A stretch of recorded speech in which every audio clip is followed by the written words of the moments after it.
The leaders also faulted the government for the withdrawal of the National Police Reservists. However, according to Natembeya, plans to redeploy the police reservists to help in reinforcing the work being done by various security units are underway.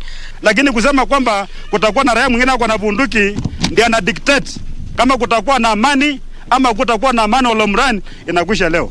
He at the same time denied claims the government was behind the abduction of 2 wanted criminals from Pokot community by unknown people on Tuesday last week at Olmoran area. Ben Chumba, Legends Edition. A cross-section of members of parliament from Mount Kenya region have backed Deputy President William Ruto's 2022 presidential bid.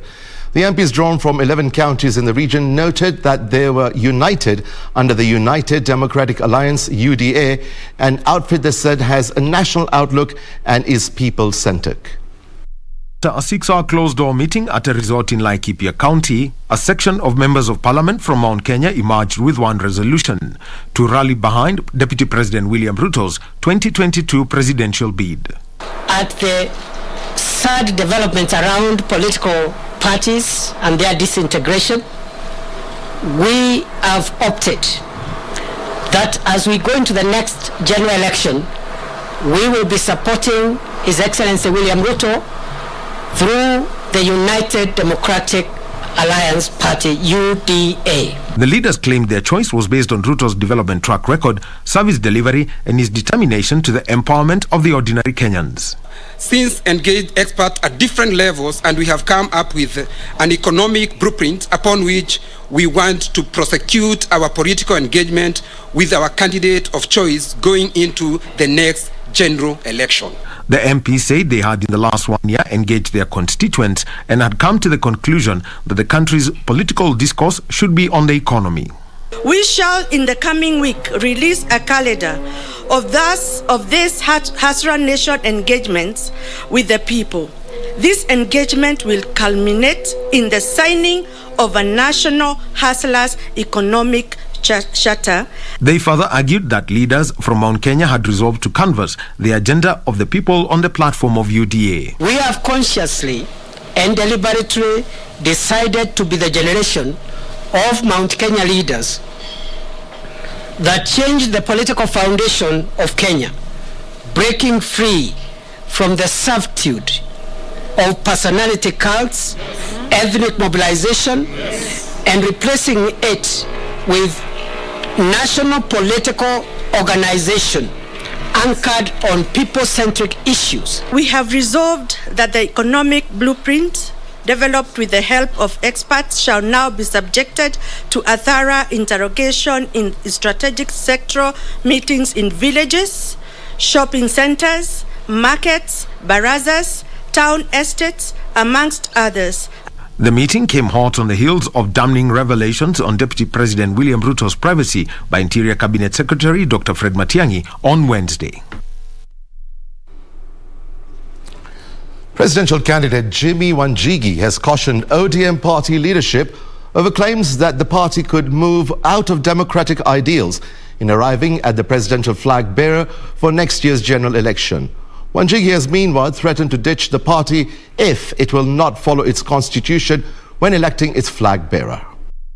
The President also made it very clear to us that under no circumstances is he trying to push us or to intimidate us in any way to support any particular candidate. Speaking at various gatherings in Western Kenya region, the ANC leader cautioned those who intend to interfere with the election, saying IEBC boss Wafula Chebukati must be allowed to fulfill his mandate in the polls. Na mimi nawasihi chairman wetu Chebukati, and we are warning that they should not interfere with the electoral body at this time. Chebukati must fulfill his mandate. Mujue ya kwamba sisi tumeungana. Naomba Mheshimiwa Musalia, msisalie nyuma sana, huenda tukachelewa tukaachwa nje ya serikali. Ninyi mtupe direction, na hatutapata kile tunatafuta kama hamchukui vipande na kuchukua kadi za kura. Elsewhere, presidential candidate Jimmy Wanjigi has cautioned ODM party leadership over claims that the party could move out of the democratic ideals in arriving at the presidential flag bearer for the next year's general election. Wanjigi has meanwhile threatened to ditch the party if it will not follow its constitution when electing its flag bearer. Speaking at St. Peter's ACK Cathedral Church in Chicago, Mbeere North, when laying the foundation stone for the construction of green-blue apartments for ACK women in Mbeere Diocese, Wanjigi said he was conversant with the criteria and methods that can be used by the party to pick the presidential flag bearer. The time for change is now. Stand up. And I'm asking my ODM members and flock, especially delegates, that this is a time to also change the party, to show the world, and especially Kenyans, that this is a democratic party. Ati wanajifungia kwa room, wachague kiongozi. Hapana. Hapana. Let the people decide. He said there must be transparency in the party leadership so that every member feels represented. The party's constitution ni lazima ifuatwe. Kama haifuatwi, hiyo chama ni ya nini basi? Elsewhere, leaders from Ukambani have pledged to rally behind Wiper leader Kalonzo Musyoka for presidency come the year 2022. Led by National Assembly Deputy Chief Whip Robert Mbui, the leaders called on Kenyans to support One Kenya Alliance, noting that Kalonzo was the best suited for the presidency, saying he would unite Kenyans and revive the economy. Yule kiongozi anaweza kutuunganisha, yule kiongozi ni mcha Mungu, yule kiongozi ambaye ana wizi, juzi amekuwa clear na DCI, ni mmoja tu, His Excellency Dr. Stephen Kalonzo Musyoka. I have direct instructions from my boss, Uhuru Muigai Kenyatta. Ameniambia Recho fanya kazi na Kalonzo. Uongozi uko hapo kwa Kalonzo. Kwa hivyo na wasi tusimame na Stephen Kalonzo Musyoka kwa wakati huu. Kwa sababu wakati umefika wa kuchagua kiongozi wa nchi yetu. They were speaking during the funeral service of the late Pastor Ernest Nzambia, father to Kilome MP Tandas Nzabia. For Legends Edition, I'm Ben Troinjue. Wiper Democratic Movement leader Kalonzo Musyoka on Saturday held talks with Federal Republic of Nigeria Vice President Professor Yemi Osinbajo in Arusha, Tanzania, and the two leaders discussed bilateral, regional and continental issues. Kalonzo serves as Kenya's special envoy to South Sudan and previously worked for the formation of the coalition government of the Democratic Republic of Congo after their last elections. The meetings are seen as part of his wide strategy and efforts to build political networks across the globe.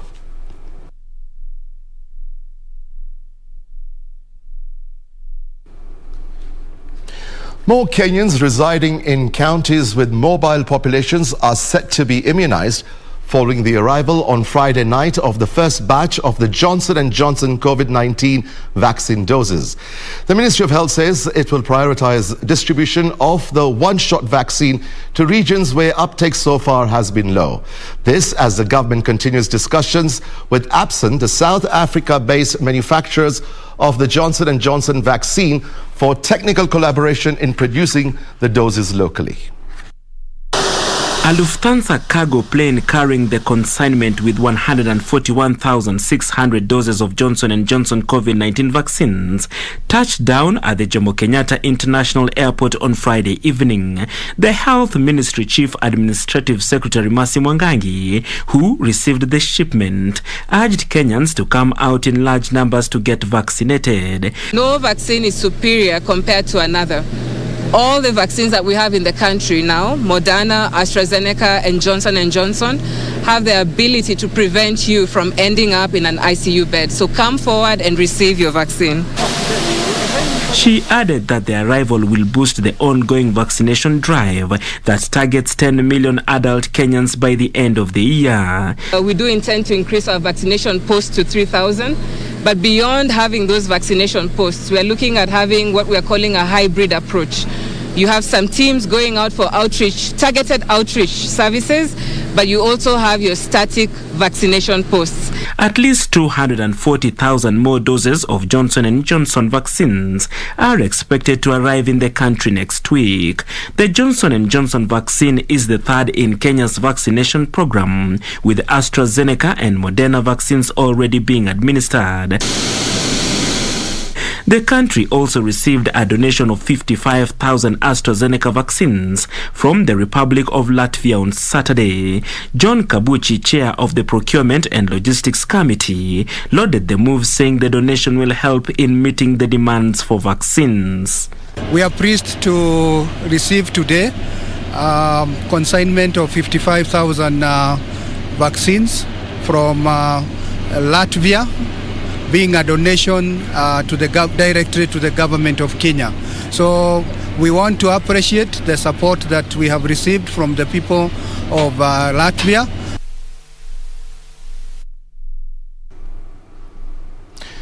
The country has recorded 840 COVID-19 positive cases in the last 24 hours, from a sample size of 9,065. The positivity rate now stands at 10.3%. From the cases, 812 are Kenyans, while 28 are foreigners. According to the Ministry of Health, the total confirmed cases are now 239,692.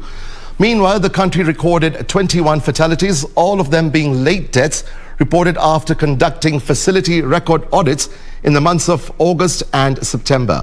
This now pushes the death toll to 4,778. Globally, 219.9 million positive cases have been reported and over 4.55 million deaths.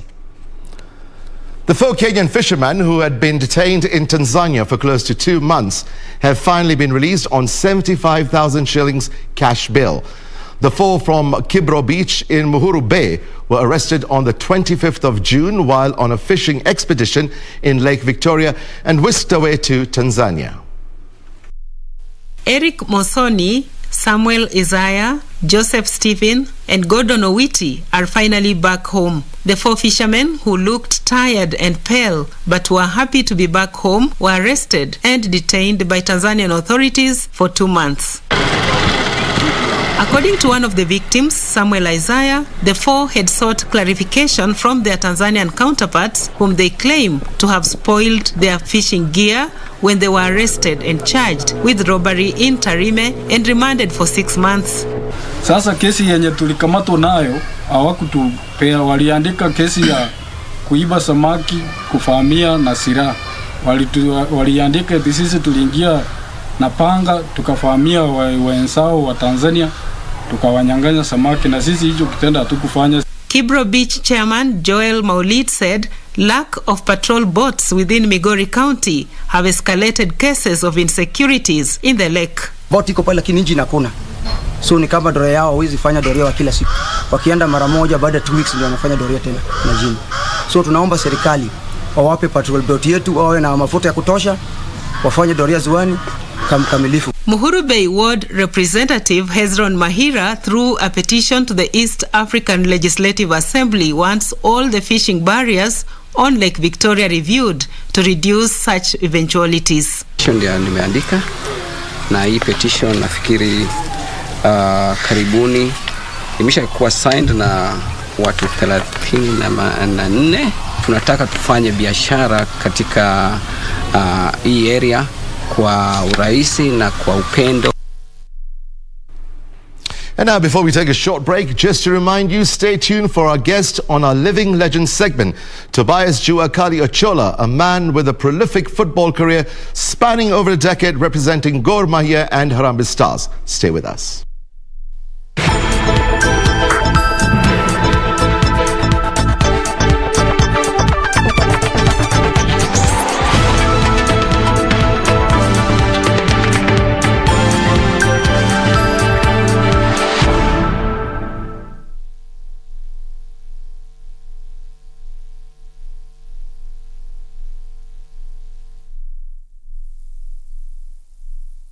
Kupata Baba Anakuja kama skiza tune, bonyeza *811 *967 hash. Nani napiga? Nani napiga? Mimi sijapotea. Niko tu hapa. Mimi niko hapa kwa kuna tu mimi niko nakuja. Don't mind. Wacha hata usikate simu yako. Mimi ndio hii nimefika, hata angalia. Kupata Baba Anakuja kama skiza tune, bonyeza *811 *967 hash. *811 *967 hash.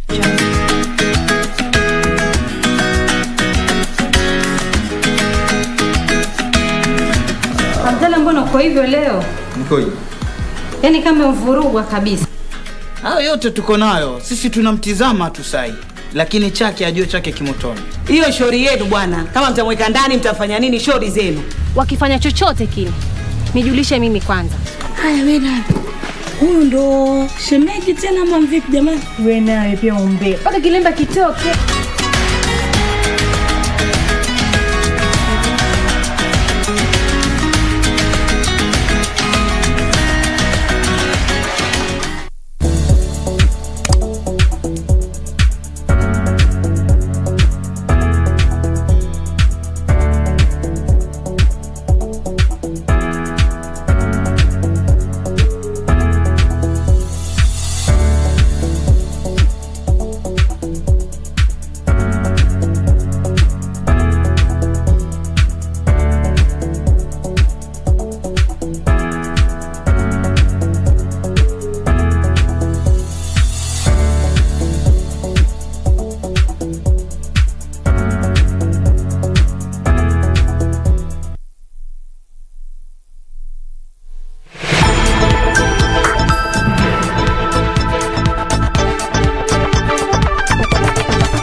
Welcome back.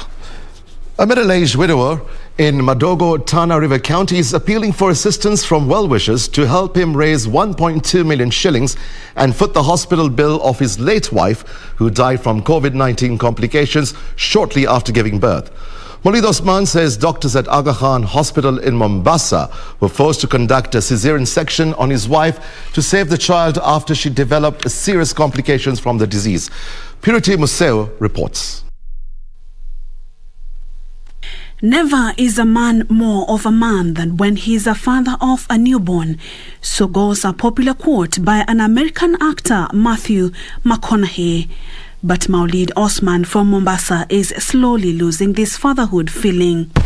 Mimi nimefiliwa na bibi kule Kilifi, alifariki na ugonjwa wa corona COVID-19, na kwa sasa kuna bill na daiwa na sina mtu wa kunisaidia sababu mimi na bibi yangu sote ni yatima. Osman says things have not been easy since his wife died from COVID-19 complications shortly after giving birth to their third child. The baby, who was born at 6 months, is still at the Aga Khan Hospital in Mombasa, and the bill has accumulated to 1.2 million shillings. Bili ya bibi ilikuwa ni 1750.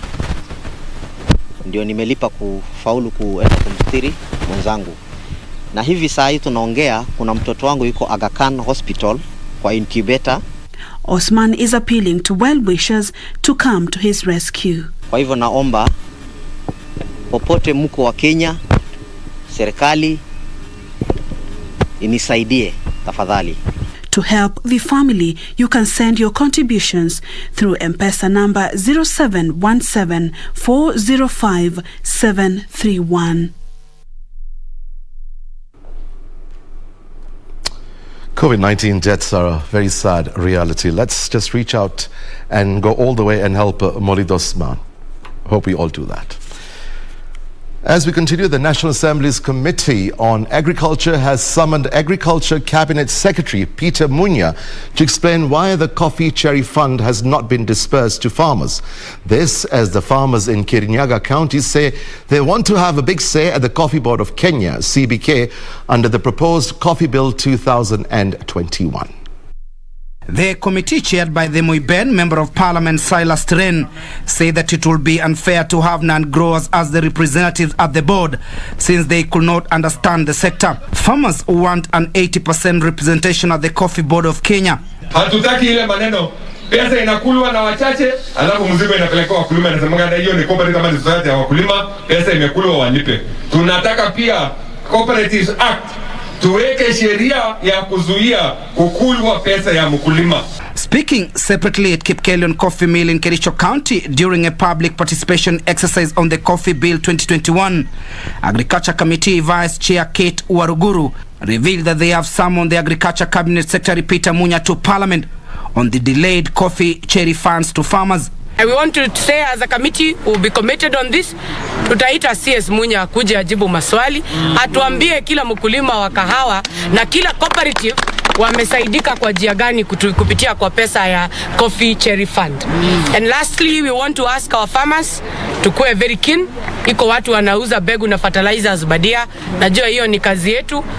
Elsewhere, residents of Kiamodhige village of Githinja in Kiaru constituency of Murang'a County have decried the poor state of development in the area, citing infrastructure such as roads and availability of clean water.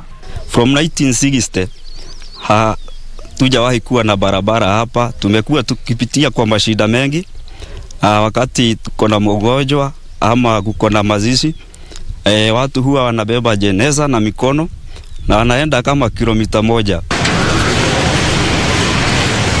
Meanwhile, the ongoing construction of the 10,000 capacity Wanguru Stadium in Kirinyaga County is set to be handed over to the government by next month.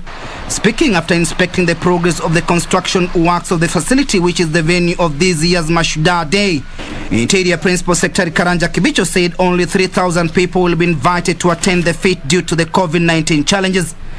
As has been the tradition for the last many years, where His Excellency the President decided to devolve the celebrations other than Jamhuri Day to the counties. The reason for doing that is so that as many as possible counties get flavor of what happens in national celebrations.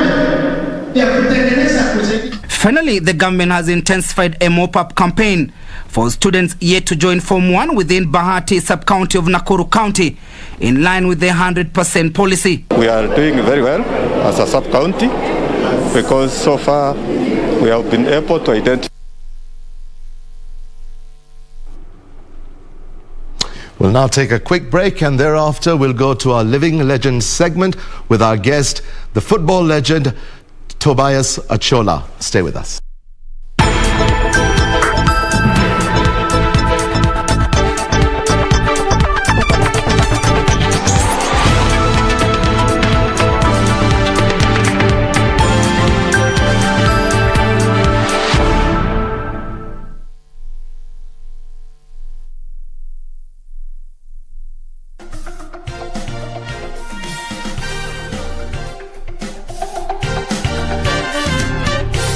You see, people think career is purpose. Yes. Career is not purpose. Purpose is anything you do with God. Purpose begins when you find Jesus. Yes. You remember the big phone with the big aerial? Yeah. And he manifested the phone. Yes. So you find that is education. Fulfilled. Yeah, he's fulfilled. Yeah. He's satisfied. So I told him, do this. Quit the job. So purpose, as it makes you have passion. You want to wake up, you're excited. Yes. You're excited to even sometimes you don't sleep thinking about it. Yes.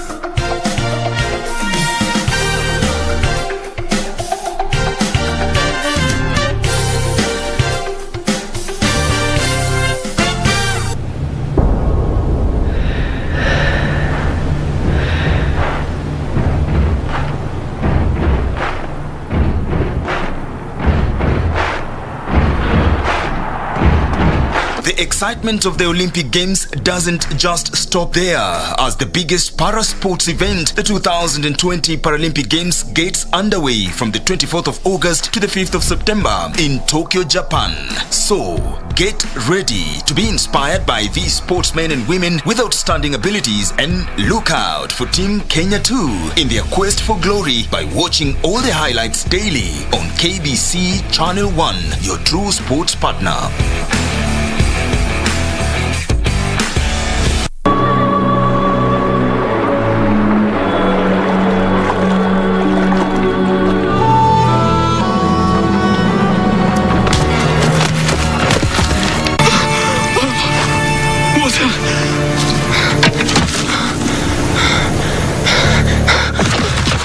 Am I dead? Drink. My eyes tell me I must be. Why? What do they say? Her face. Too beautiful to leave this world. Where have you been? I sent you for water hours ago. Father, a man at the well, he said that he was looking for this camp. I am Jacob, son of Isaac and your sister Rebecca.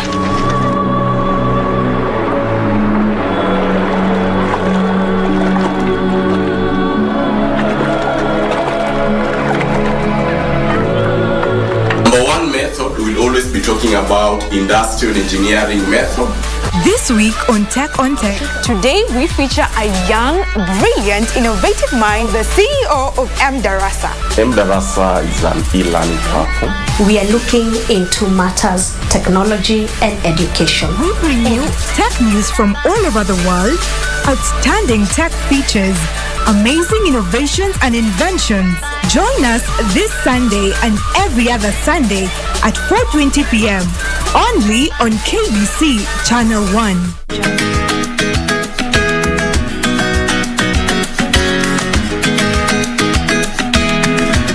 Abdalla, mbona kwa hivyo leo? Nikoje? Yaani kama mvurugwa kabisa. Hayo yote tuko nayo. Sisi tunamtizama tu sai. Lakini chake ajue chake kimotoni. Hiyo shauri yenu bwana. Kama mtamweka ndani mtafanya nini shauri zenu? Wakifanya chochote kile, nijulishe mimi kwanza. Haya wewe nani? Huyu ndo shemeji tena mwa vipi jamani? Wewe naye pia ombe. Paka kilemba kitoke.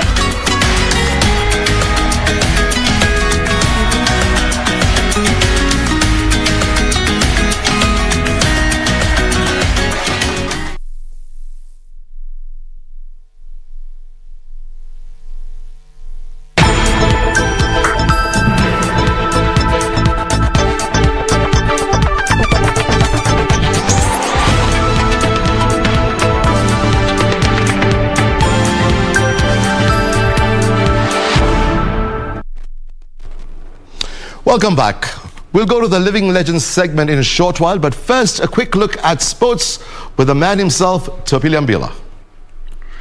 Thank you very much, Fayaz. And this is Topilia Mbila on the sports segment of the Legends edition this Saturday evening. And as usual in the highlights tonight, we have got the Kenya national volleyball teams preparing for the continental competition. Two teams, actually, the basketball and volleyball, are all preparing for the continental competition. While on the international scene, Kenya sprint sensation Ferdinand Omanyala makes his debut in the Brussels Van Damme Memorial. Now, national men's volleyball team, which is set to leave the country tomorrow for Rwanda, held its last training session at the Nyayo National Stadium in preparation for the African Nations Championships. That will be held in Kigali, Rwanda from 5th to the 15th of this month. Meanwhile, the women's team Malkia Stars intensified its training session ahead of the women's tournament.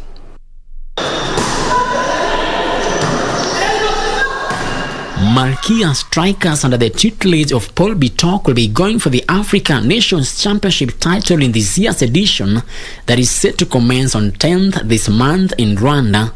The team intensified its training at Nyayo National Stadium. The only thing which I would ask the federation to do is to have the youth and junior program so that we can participate in the Youth African Championship, we participate in the World Championship, so that we don't have this problem of transition when it comes now bringing the young ones coming to the national team. As you can see now, as much as we have them, they didn't go through other competition. You have to take one game at a time, because you don't know how Senegal are training, the way Rwandans are training. So we have to take one game at a time. You cannot focus to Cameroon only. Malkia lastly won the African title in 2015.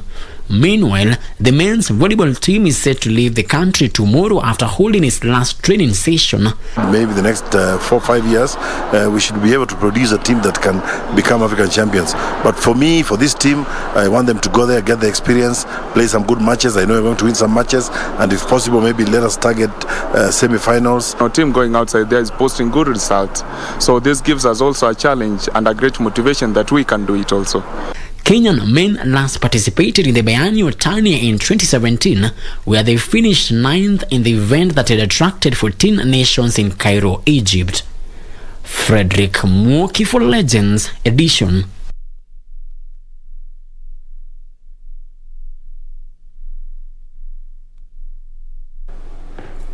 And on the basketball scene, the national women basketball team Kenya Lionesses stepped up their training in preparation for the upcoming Women's Afro Basket Championship that will be hosted in Yaoundé, Cameroon, starting the 17th of this month. The team will leave the country on the 14th of this month and headed for Cameroon, Yaoundé.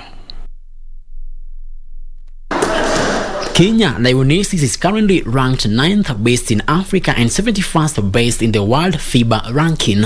The team has stepped up its preparations for the 25th edition of AfroBasket Championship. The last time the team featured in the championship was in 2019 in Dakar, Senegal. Preparation has been good. The team is in very high spirits. We are bonding as a team. We are training well. We are pushing each other. The ministry is supporting us really well. We are at a good hotel.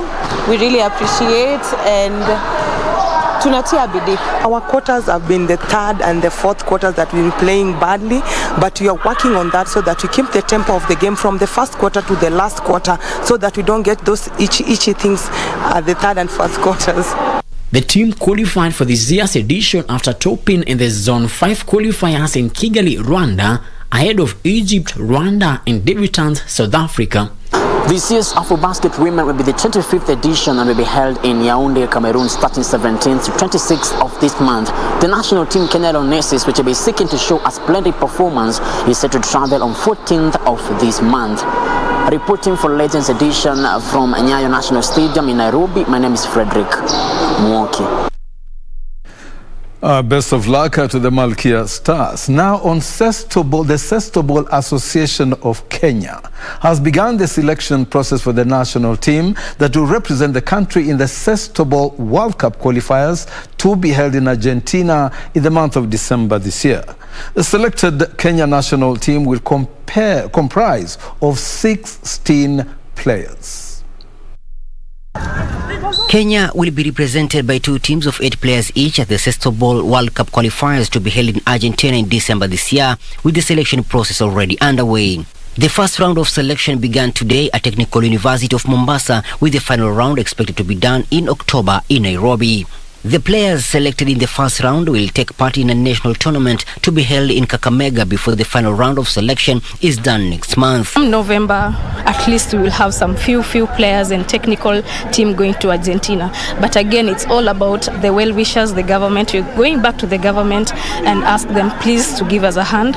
As we've already started, so we are not going to just ask for some money. At least they will see this, that we've gone an extra mile. Kenya will be the only African team to compete at the World Cup qualifiers in Argentina after Zimbabwe withdrew due to COVID-19 challenges in the nation.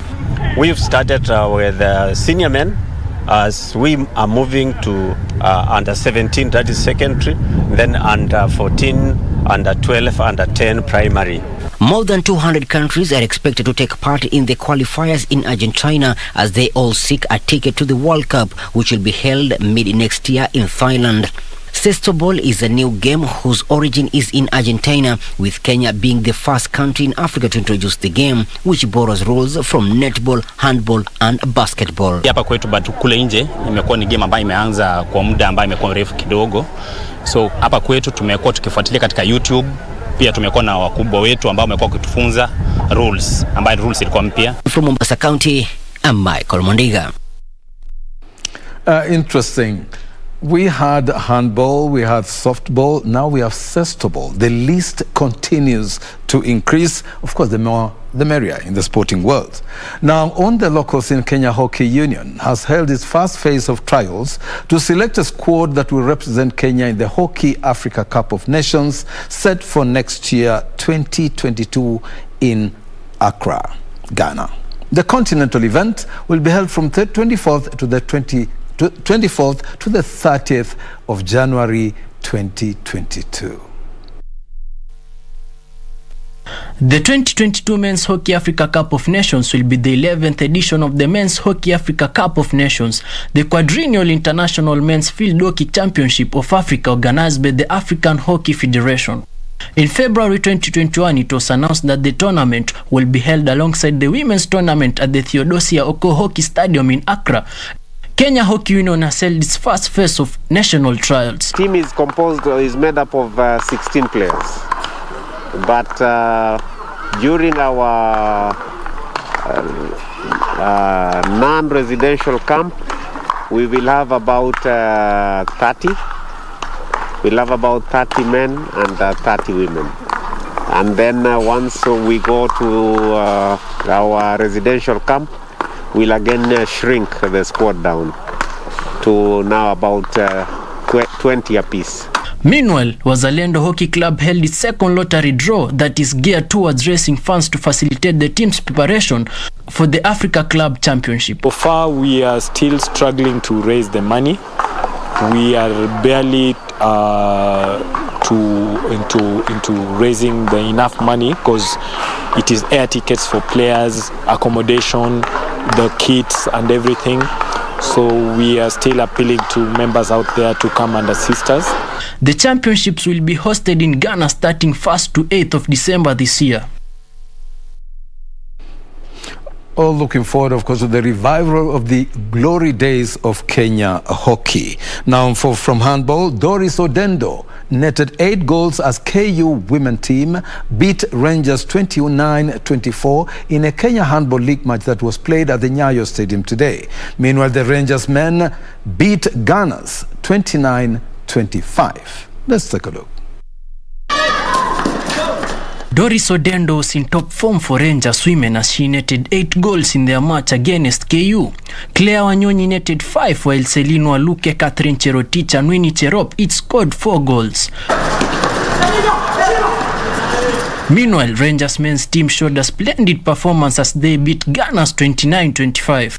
Joseph Wafula was the top scorer in the match, scoring 6 for the Rangers while Wekesa netted 5 goals. It was a good challenge to us. If you see Ghana's upcoming team, most of us ni wale wachezaji wanajifunza mchezo, lakini ukiangalia against hao watu ni wenye wanajua nini wanafanya. Meanwhile, the handball stakeholders have called upon well-wishers and government to come on board and sponsor the teams that are financially struggling in the Kenyan top-tier league. So wish that sponsors have to come in and help this federation, because for the last the season we've played since 2016 as Rangers from Western, the tokens we are given are small. So we wish that if we can get sponsors, even the insurance companies. Hassan Ali Hussein for Legends Edition Sports. With that action from the Nyayo Stadium, now we move over to the international scene where Kenya's current 100-meter national record holder and sprint sensation Ferdinand Omanyala finished 4th at his Diamond League debut at the Van Damme Memorial in Brussels last night. Omanyala clocked 10.02 seconds, while in the 1500 meters, Abel Kipsang and Charles Simotuo finished 4th and 5th respectively. and still the pack is there as Katir maybe went too early. 800, the time to 800 was 56, the third lap 57.9, and Katir has misjudged this one, and McSwain, who as always has tried to make it a test of strength, gets stronger as the line approaches. Hoare in second, good running back in third place there. Was that Philip Ingebrigtsen in the green? No, it was Rosmis. What a run from Rosmis. Wow. Good start there from Brummel, very quick out of the blocks, third from right. Also going well is Mike Norman, third from left, second to left, and Norman leading that moment. Brummel's going backwards and it's very tight in the middle there. Curley taking it. Curley coming through over the last 30 metres or so, I think. It was really tight. Curley gets it. 9.94.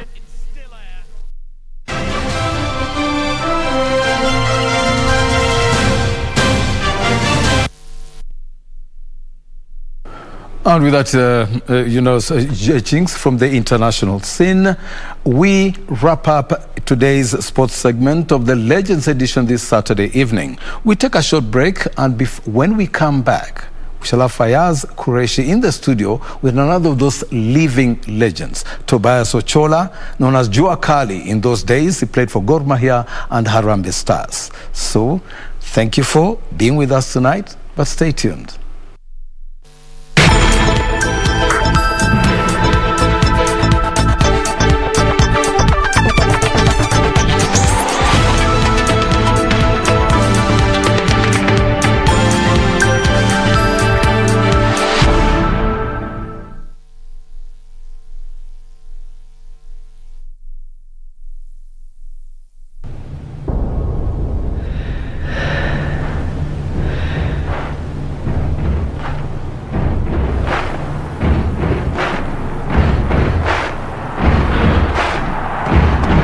The excitement of the Olympic Games doesn't just stop there, as the biggest para-sports event, the 2020 Paralympic Games, gets underway from the 24th of August to the 5th of September in Tokyo, Japan. So, get ready to be inspired by these sportsmen and women with outstanding abilities, and look out for Team Kenya too in their quest for glory by watching all the highlights daily on KBC Channel 1, your true sports partner.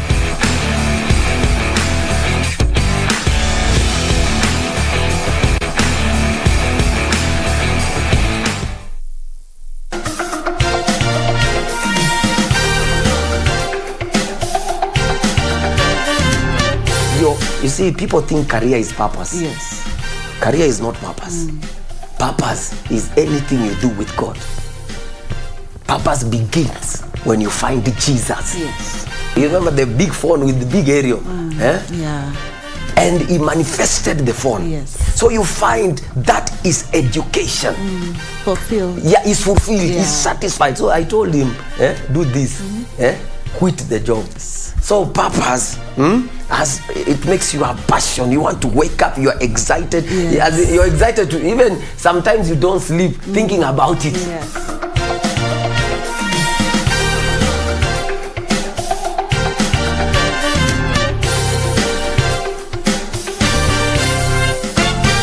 Number one method, we'll always be talking about industrial engineering method.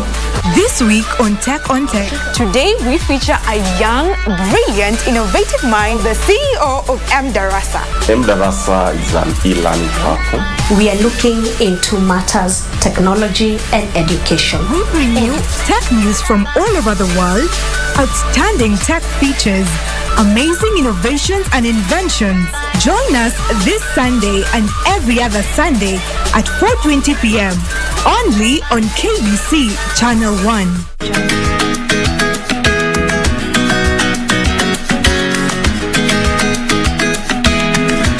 Abdalla, mbona uko hivyo leo? Nikoje? Yaani kama umvurugwa kabisa. Hayo yote tuko nayo. Sisi tunamtizama tu sahi. Lakini chake ajue chake kimotoni. Hiyo shauri yenu bwana. Kama mtamweka ndani mtafanya nini, shauri zenu. Wakifanya chochote kile, nijulishe mimi kwanza. Haya wewe nani? Huyu ndo shemeki tena ama vipi jamani? Wewe naye pia ombe. Paka kilemba kitoke.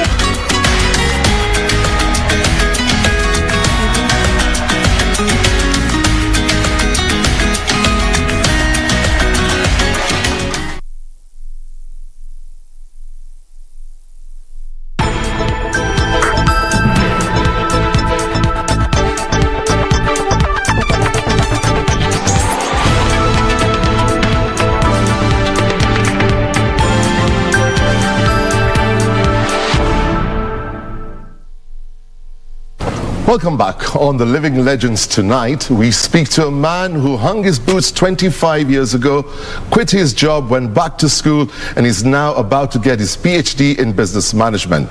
His trademark was a throw-in that was not different from a corner kick. Our Living Legend tonight is the only Kenyan to have played at 3 consecutive Africa Cup of Nations finals. Tobias Ochola.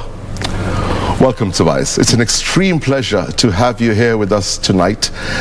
A prolific footballing career spanning over a decade with Gor Mahia and Harambee Stars. So let's hear it in your words how it all started.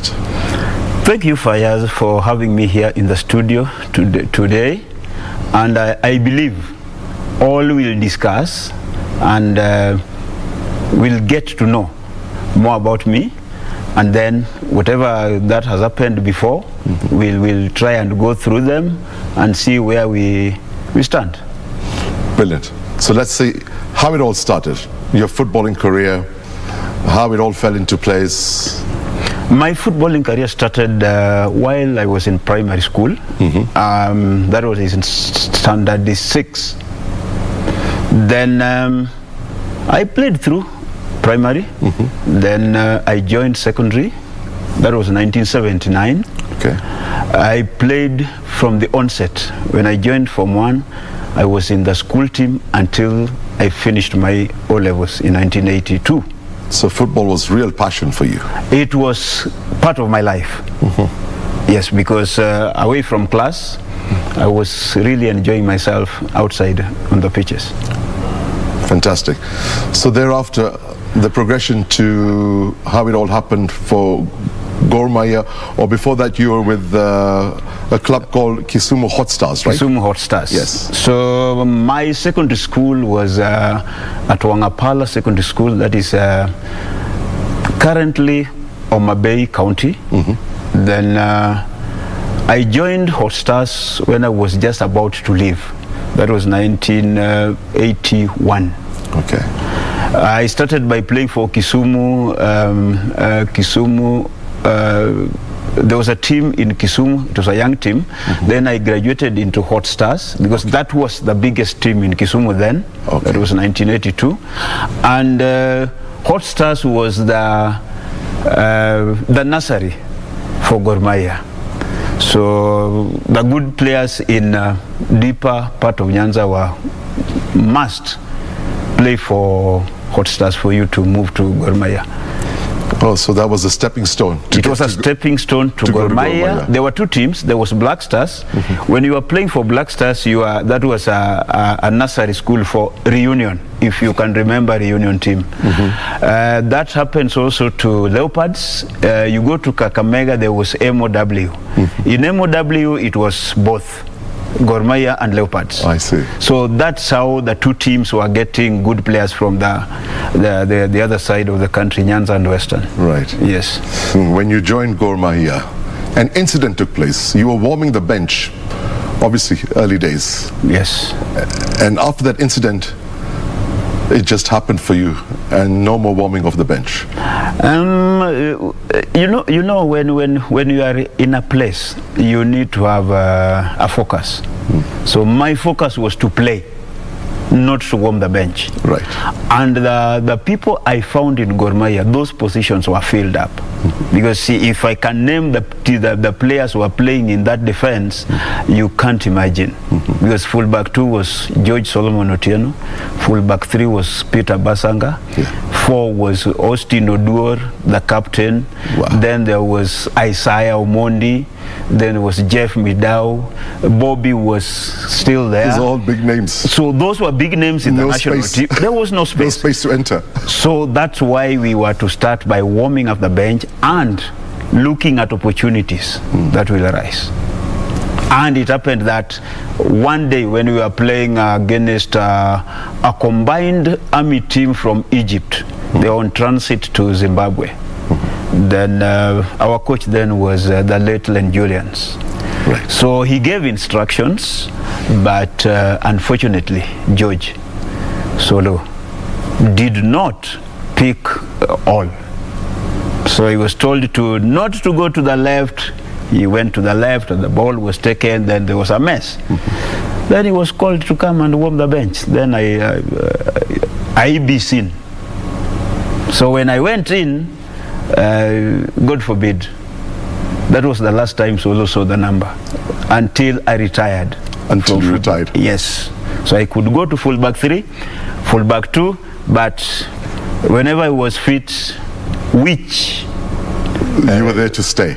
In fact, I played 99% of Gor Mahia games. Wow, that's 99%, because I can remember I only missed 2 games when I got hurt. We were playing Leopards. Then I fell awkwardly at City Stadium. Then there was another one, we clashed with Dow. I don't know what happened at Nyayo. I was given 8 stitches. So, but that is football for you. Well, that's commendable. Yes. So your dedication, your passion for the game was absolutely commendable. And moving on now, the transition, obviously, from Gor Mahia, you continue to play for Gor Mahia, but started representing the national team from 1987, Harambee Stars. Yes. How did that feel when you were first called up? It was like a dream come true, because as a player, your wish is to put on that Kenyan flag. Of course. Or the country flag. Yeah. So it's a matter of great pride and honor, isn't it? Yes. Even if you are not paid, but you have that jersey, you know, you feel Kenyan. So those were the motivating that patriotism, factors. that passion for the country, dedication. Yes. So must have been amazing. Eh? So it was amazing, and it was competition for you to be called to the national team. It was competition from the players in Leopards, the players in Tusker, the players in Ulinzi. So those positions have also, there are players who are coming from those other teams I've just mentioned. So it was the coach now to decide who is fitting my philosophy to be called to this national team. Every child strives to be a footballer or a cricketer or a volleyball player, name it. How important is it to stay focused with your education in terms of your studies? Can you do both? It is possible. So it is the discipline you have as a person, then you divide the times. If it is time for games, you go for games. If it's time for going to class, you go to class. So you just have to create time for the two, and it will work. It will work. It works.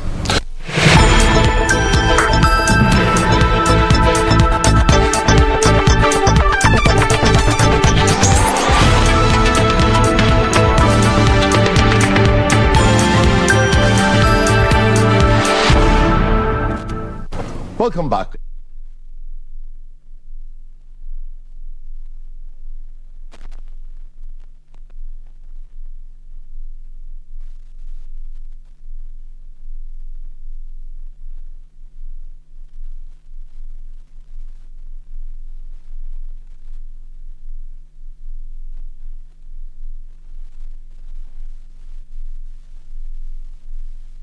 Called to this national team. Every child strives to be a footballer or a cricketer or a volleyball player, name it. How important is it to stay focused with your education in terms of your studies? Can you do both? It is possible. So it is the discipline you have as a person, then you divide the times. If it is time for games, you go for games. If it's time for going to class, you go to class. So you just have to create time for the two, and it will work. It will work. It works. So you advise our youth to stay focused on their studies, and that has been my advice to whoever I meet, because like now these guys are in money, Fayaz. So why don't you go back and finish the school if you did not finish because of school fees? Yes. Go and do some training if you did not have the fees then, because football is short-lived, athletics is short-lived. At the end of the day, you must have a fallback. You must have a fallback. You must have a fallback. That is why you just read in the introductory part that I'm doing my PhD now. Imagine I did not involve myself in sports. I would have finished my PhD long time.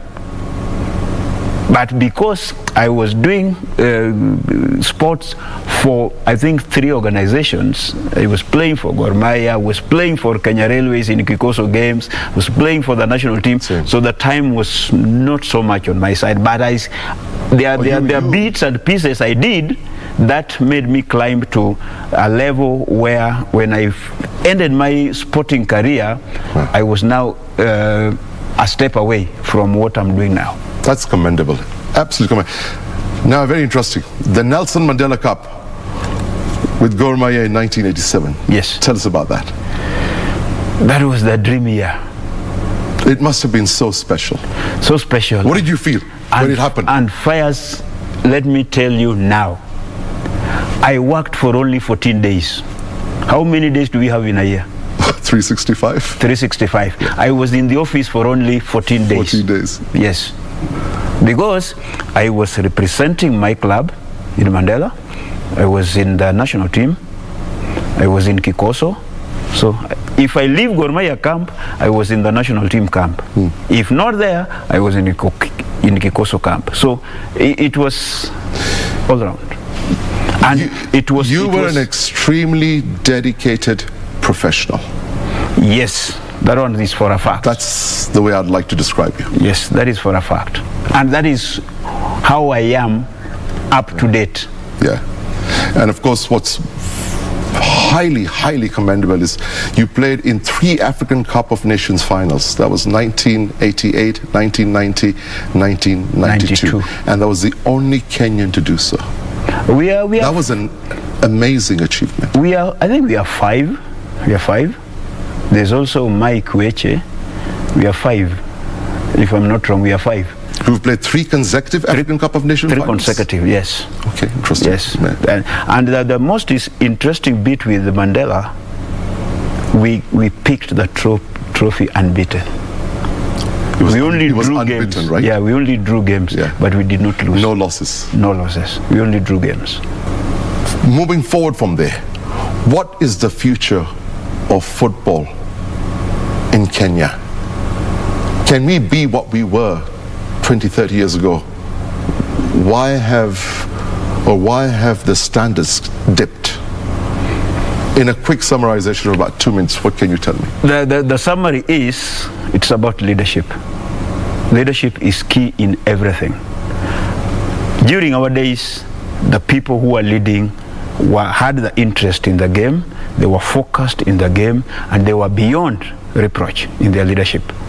What we are having today is not the kind of leadership we need to have for the sport.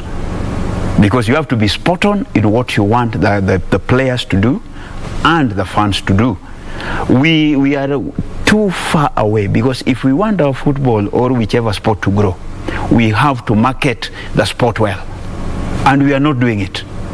And we can only use our achievers, those who have achieved in those sports, to market the sport for us. Because look at what is happening in Europe.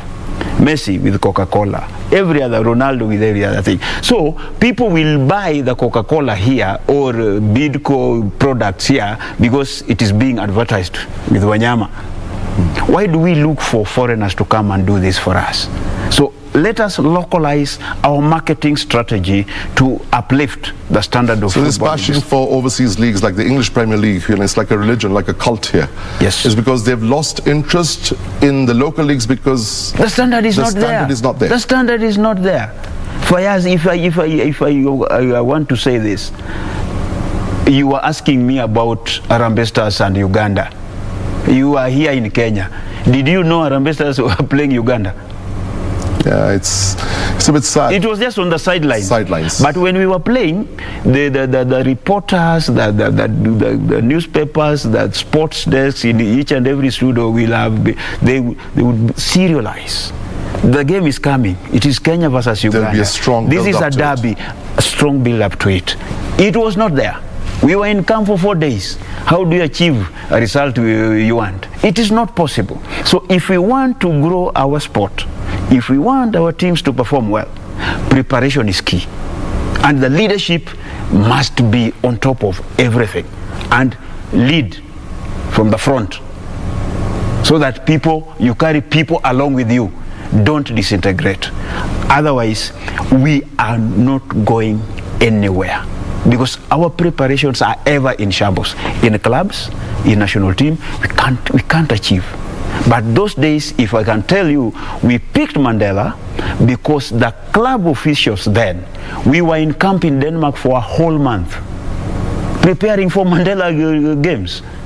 So when we were coming back, we played against the best teams in Denmark. So when we were coming back, we were just... There was passion, there was dedication. Yes. Monetary aspects weren't important. Things are different. Today, monetary aspects are more important. Passion's being lost. It's all gauged with money. And that is why, for me, nowadays, or the current crop of players, they need to play so much because they are being remunerated for it. As we were playing for the passion. The federation should wake up and make sure that he or the office rallies the clubs around the federation so that they work as one unit.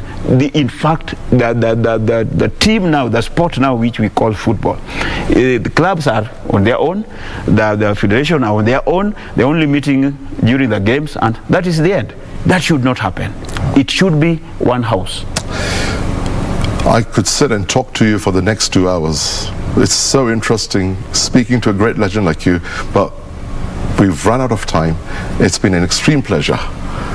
Tobias Ochola. Just before you part, Juakali, quick one. How did that come about? It was the way I was playing. It was a no-nonsense place, so you could not pass. If you pass, the ball remains. Thank you very much, Tobias Ochola. It's been an extreme pleasure sitting and chatting with you. And our fist shake, COVID days. Thank you very much. Thank you. Yeah. That is where we put a cap on our Living Legends segment. Thank you, Tobias Ochola, for gracing our studios.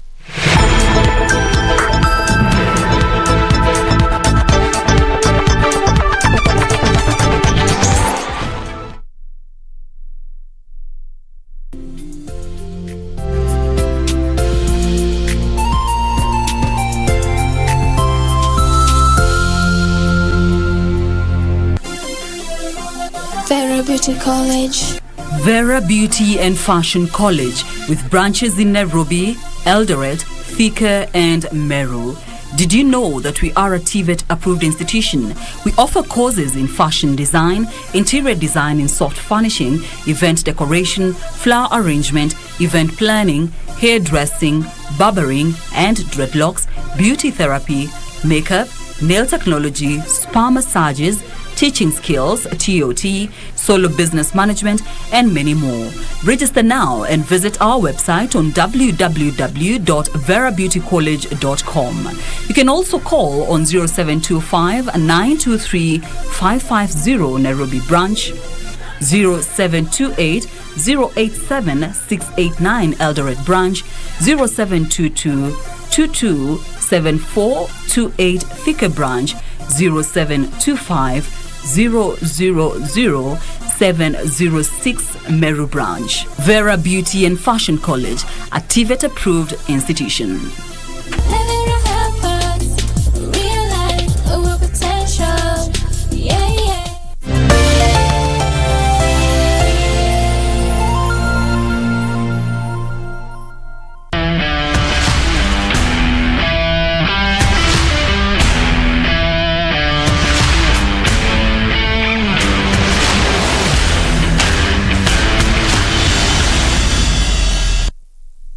Silver in the 400 meters. Those two battling out. Lee unable to beat the world record, but a Paralympic record just short of Brunsma's world record time. But the gold, what matters after a bronze in 2012, silver in 2016. The Chinese swimmer is golden.